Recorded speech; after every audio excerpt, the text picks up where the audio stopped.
Hi everyone, today I'm going to do a demonstration on how to create the InDesign document that you see in front of you today. We're going to go over how to add images into the document, change your text and add in text, and also how to use the color picker tool. So this is an example of what we're doing, and to start it's important that you have all your images saved to the correct place. In order to do that, I always like to start by creating a folder that I know all the images will go into. So in order to do that, you go to your File Explorer. Mine's usually down here on this toolbar, or you can go to the Start menu and scroll down until you find the File Explorer. Mine's over here. You open that up and then create the folder where you know you'll remember it and will be a safe place to put it. So I named mine Aesthetic Pics, and now I'm going to go look for the images I want to put into this document. So for this assignment, you're going to search your name plus your favorite color plus the word aesthetic. And you should have a bunch of cool images come up, lots of options to choose from. And I like this one of the oranges, so I'm going to right click, save image as, and then make sure I'm in the folder. You can see here I'm in Aesthetic Pics, save it, and then that will be ready to use when I'm at that point. And you're going to do this for 9 different images. So now that I have all of those saved, since I did it ahead of time, I'm going to go back to my InDesign document.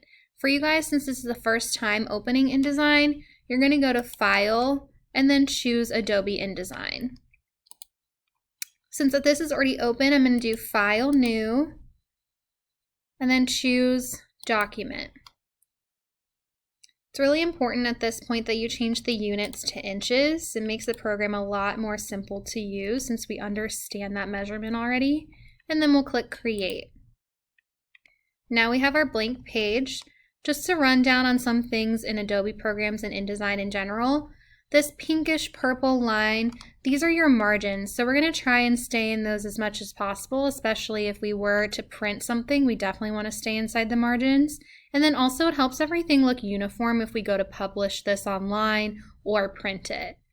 The other thing with Adobe programs is if you want to move something around, you need to use the selection tool, which is over here on the top left. So that is what will help you move things around rather than create more of something on the page, like more frames or text boxes and so on.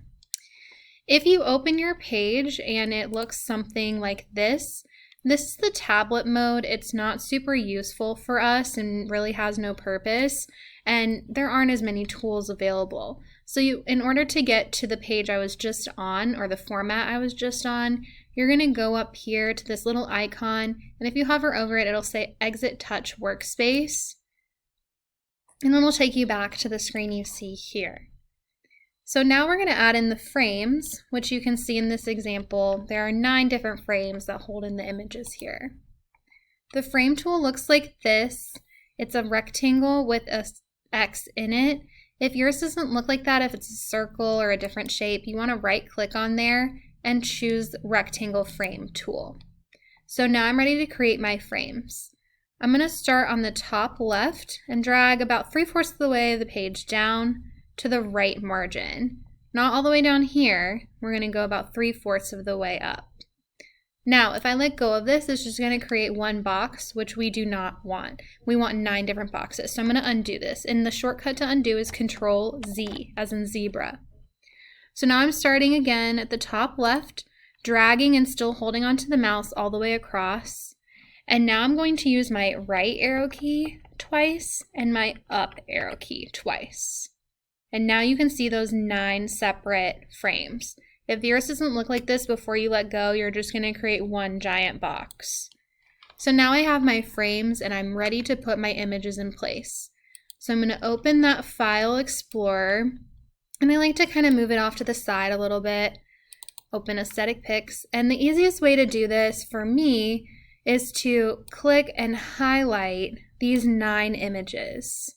I'm going to click on one and drag it over, and you can see in parentheses it's pretty small. There's a little 9 there, but all 9 images are behind the mouse. So now I'm going to click a frame, and now that image will go in place. And you're just going to keep adding them wherever you see fit until the page looks like how you want it to. Okay, So to me, I like that arrangement and we're good to go. Sometimes you might have images that don't fit into the frame. They might look like this. That doesn't look uniform, okay? The other option is maybe they'll look like this, okay? Also doesn't look uniform. We want that really solid 9 grid option, not all this blank space. So one way to fix that if your images do come up that way is to click on the frame that has the issue, right click, go to fitting, and then fill frame proportionally. And you'll see it zooms in just enough so everything looks uniform. And again, over here, I clicked on the frame, right click, fitting, fill frame proportionally. Now you'll notice maybe some parts of an image aren't showing and you'd really like them to, like maybe I'd like more of her face to be showing instead. So if you double click on the frame, you'll suddenly see a very, very fine orange frame come up. That's the image itself. So if I click on that and then use my arrow keys, I can move this image up and down to show what I would like it to show. I like that a little bit more with her lips showing. And now I'm going to click off of that and you can see what this looks like. If I want to see what it looks like without all of the margins and lines or little icons happening, you can press W on your keyboard and that will show you what the page looks like if we were going to print it or publish it. So I'm going to press W again so I go back to my frames. And now I'm going to add text.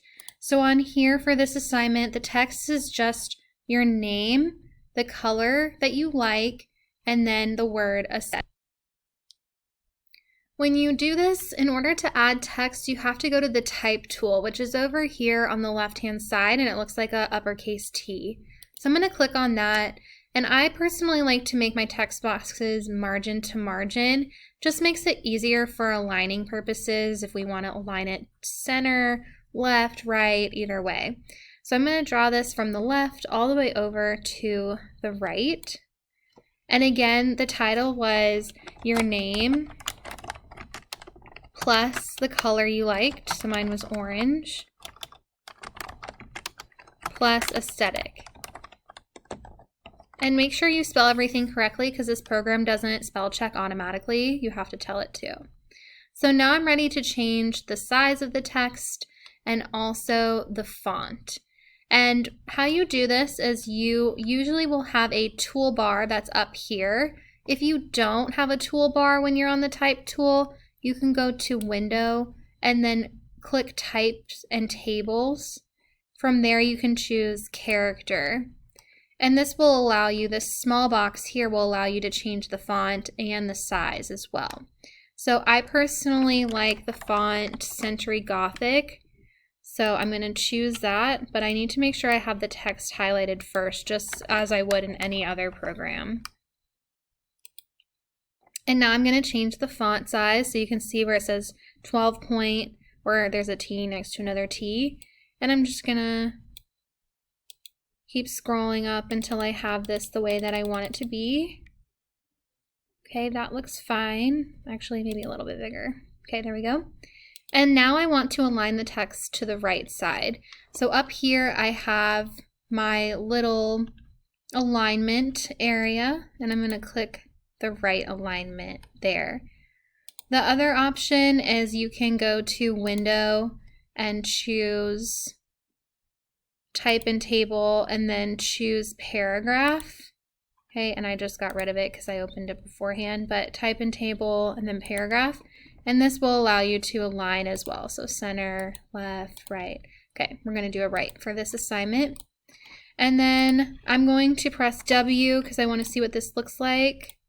And I want to move it down just a little bit. So I always use my arrow keys so everything stays aligned with the margins. Press W again. All right, the last step is going to be using the color picker and creating frames. And you'll see down here at the bottom how I did that. That's what that will look like.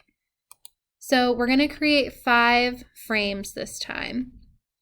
So again, going to your rectangle frame tool, and I'm going to Start over here on the left and drag towards the bottom right, staying within the margins. And then before I let go, I'm going to press my right arrow key 5 times. Okay. And personally, I want these to be just a little bit shorter, a little more square. That looks nice. So I've done that. So now I'm going to use my color eyedropper tool. Sometimes the eyedropper tool will look like this, where it has the little boxes next to it. That's not what we want to use. That's a theme tool. This time we're going to pick our own theme. So in order to do that, you need to right click and choose eyedropper. So the first thing we need to do on here to get a color is you're going to click where you like a color. So I like this really light orange here in the fish picture. So now it's grabbed it for me.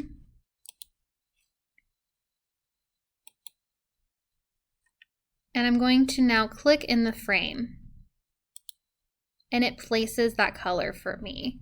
If for whatever reason it only places the color on the outside, or what we call the stroke, you need to make sure over here that you switch these around. One of them looks like a border of something, one's a full square. We want the full square to be the one we're choosing the color for. So now I'm ready to go back and grab another color. So again, to reset, I have to click my eyedropper tool again. I've clicked this other color, and now I'm going to click this box. That one's a little bit too similar, so I'm going to go back, see what this one's about. Still not great. Okay, I like that color, that's good. Again, I didn't switch them, so it's doing the stroke. So now I've chosen that color. There we go. Now I've placed that properly. And you're just going to continue to do that until you have a color for every